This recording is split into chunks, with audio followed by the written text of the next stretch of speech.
Tiga. Assalamualaikum warahmatullahi wabarakatuh. Waalaikumsalam. Gimana Bu kabarnya? Alhamdulillah sehat hari ini. Alhamdulillah ya, itu senang. Ibu kemarin Ibu menghubungi saya katanya pengen bincang-bincang nih terkait dengan pembelajaran itu. Iya, Gimana betul Bu? sekali. Ada yang bisa Iya. saya bantu Bu? Iya. Apa Bu? Jadi saya itu kan akan mengajarkan ke anak-anak tentang materi genetika di Iya. kelas 12.1. Oh, 12.1. Kebetulan Ya. siang nanti saya harus mengajar itu. Kemudian dari pembelajaran yang nanti akan berlangsung di kelas itu nanti mungkin ibu bisa menunggui atau membersamai saya di kelas. Ini nanti kalau ada hal yang perlu diberikan masukan pada saya sewaktu mengajar itu nanti ibu bisa memberikan. Oke. Baik Bu, ini saya sebelumnya akan menanyakan beberapa. FPT-nya sudah Bu? Boleh saya lihat Bu? Sudah. Oke, sudah lengkap ya Bu ya? Ya. Oke, baik. Nah, nanti rencananya apa sih tujuan pembelajaran ini? Baik, untuk tujuan pembelajaran materi ini siswa dapat memberikan contoh penyakit hereditas pada manusia. Jadi penekanannya adalah berbagai macam penyakit yang merupakan penyakit keturunan. Ya, intinya seperti itu. Terus rencana strategi model untuk mencapai tujuan itu bagaimana Ibu? Untuk modelnya saya menggunakan problem based learning karena banyak sekali penyakit-penyakit yang ada di sekitar siswa, di sekitar kita yang merupakan penyakit itu adalah penyakit yang penyakit keturunan. Dia bukan digolongkan dalam kelompok penyakit menular, tapi memang ada bakat dari orang tua, mungkin dari nenek, dari kakek itu yang kemudian muncul pada anak tersebut misalnya, kemudian nanti anak-anak akan mendiskusikan itu, akan dibawa ke kelas dari kasus-kasusnya. Wah, menarik sekali ya kayaknya ini Bu. Saya nggak sabar nih. Kira-kira ini medianya apa ini Bu? Media yang mau dipakai nanti? Nah, kalau medianya ini nanti anak-anak saya beri tugas untuk mencari kasus-kasus dari berbagai media, kasus-kasus penyakit yang sedang hit lah seperti itu, terjadi di mana, misalnya di negara mana, kemudian ada keunikan apa di penyakit-penyakit itu sehingga kemudian penyakit itu banyak menyerang pada orang-orang tertentu seperti itu. Jadi memang anak-anak saya beri tugas itu, kemudian nanti akan dibawa diskusi di kelas. Baik, wah menarik sekali. Kemudian assessment-nya seperti apa Bu?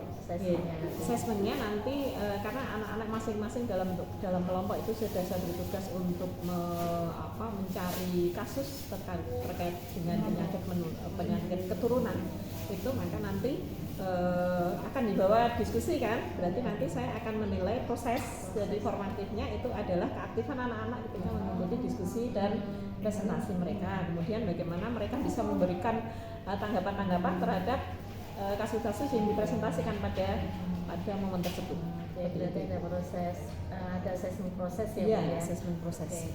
Nah, kemudian Bu, nanti kira-kira fokus di observasi kita mau kemana? Fokusnya ke bagian apa itu? Baik, untuk fokus pelaksanaan pembelajaran genetika ya, jadi dalam ini adalah genetika yang pertama itu keaktifan siswa dalam dia saling memberikan tanggapan saat presentasi, kemudian juga ada makna yang ada pada pembelajaran itu, bahwa ketika siswa itu nanti tahu bahwa penyakit-penyakit tertentu itu adalah penyakit keturunan, maka kemudian anak itu akan bisa punya pengetahuan sebenarnya dia itu dibawa oleh siapa, dari orang tuanya, orang tua langsung yaitu ayah ibu, atau mungkin dari kakek atau neneknya seperti itu. Kemudian nanti dalam pelaksanaannya karena mereka akan saling menyampaikan presentasi, maka di situ juga harapannya anak akan sangat antusias karena akan mungkin mendengarkan ini ya, kasus-kasus penyakit yang belum pernah didengar seperti itu. Wah, menarik sekali sebenarnya Bu. Saya nggak sabar nih pengen lihat seperti apa kegiatan pelaksanaan pembelajaran. Baiklah Bu, saya kira untuk menyingkat waktu kita segera ke kelas saja ya Bu ya. Oke, terima kasih Bu. Ya, terima kasih. Ya, selamat untuk mengajar. Ya. 1, 2, 3.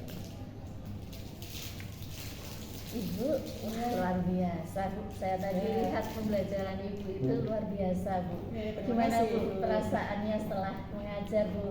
Ya, saya melihat anak-anak memang sangat antusias ya, karena itu tadi pembelajaran terkait dengan penyakit itu memang tidak akan ada habisnya, dan itu betul-betul kasus yang dibawa anak-anak itu adalah kasus aktual yang terjadi, karena dia kemudian bisa mencari dari berbagai sumber. Nah itu yang jadi sangat menarik, dan di diskusi presentasi mereka itu hampir semuanya antusias seperti itu.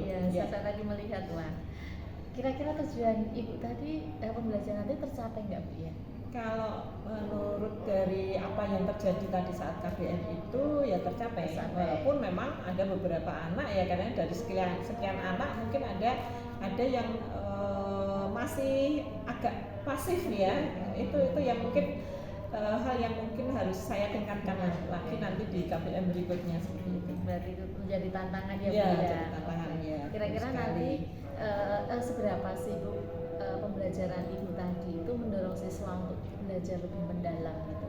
Ya, kalau menurut saya dari proses yang terjadi tadi itu anak-anak itu kan kemudian akan sangat memotivasi anak untuk kemudian bisa mencari lebih banyak lagi informasi terkait mungkin penyakit-penyakit lain. Kalau misalnya penyakit-penyakit yang dibahas tadi adalah penyakit keturunan, kemudian nanti akan bisa dikembangkan dengan penyakit yang disebabkan oleh mikroorganisme misalnya, atau penyakit menular misalnya oleh virus, kemudian oleh bakteri. Itu mungkin lebih, dan anak-anak bisa membandingkan mana yang ciri-ciri khas kalau penyakit oleh karena keturunan atau penyakit oleh virus seperti itu. Berarti semakin dalam ya Bu ya, semakin berkembang pembelajarannya. Bagus sekali. Dan kira-kira respon anak-anak tadi gimana Bu? Responnya itu? Ya, secara keseluruhan memang respon itu sangat bagus sekali ya, secara keseluruhan, karena anak-anak bisa melihat itu satu pembelajaran dengan informasi yang baru ya, seperti itu. Itu tadi walaupun memang dari sekian banyak siswa itu ya ada saja yang kemudian 1-2 dari tiap kelompok itu yang kemudian memang harus masih dimaksimalkan dia untuk bisa berperan aktif di dalam diskusi presentasi seperti itu. Kira-kira gimana Bu, ada carakah untuk membuat siswa yang pasif tadi menjadi aktif kira-kira? Ya mungkin dalam presentasi mungkin memang si anak itu yang kalau memang sudah kelihatan di kelompok itu pasif diberi jatah untuk presentasi. Walaupun mungkin dalam proses tanya jawab nanti akan dibantu teman lain, tapi ketika kemudian dia ditunjuk untuk presentasi karena sudah ada bahan presentasi yang disusun bersama kan Bu di kelompok itu, mungkin dia juga bisa lebih aktif daripada kalau dia dibiarkan seperti itu. Berarti itu idenya sudah bagus ya Bu ya. Saya kira ini kalau saya bisa simpulkan ya Bu ya, dari pembelajaran Ibu tadi saya apresiasi luar biasa. Kalau saya lihat itu juga keberhasilannya setidaknya ada 80% lebih nih keberhasilannya. Dan Ibu juga sudah menyampaikan tentang hambatannya sedikit, hanya anak-anak yang tidak aktif, dan Ibu sudah punya solusi untuk bagaimana membuat siswa itu menjadi aktif, yaitu dengan Ibu memberikan jatah anak-anak yang pasif tadi untuk diberi untuk presentasi dan diberikan kesempatan untuk presentasi. Saya kira sudah cukup Ibu, dan semoga nanti ke depannya anak-anak semakin termotivasi, semakin bagus, dan Ibu berhasil dalam mengajar. Terima kasih Ibu atas segala saran dan masukannya. Terima kasih. Selamat sore Bu.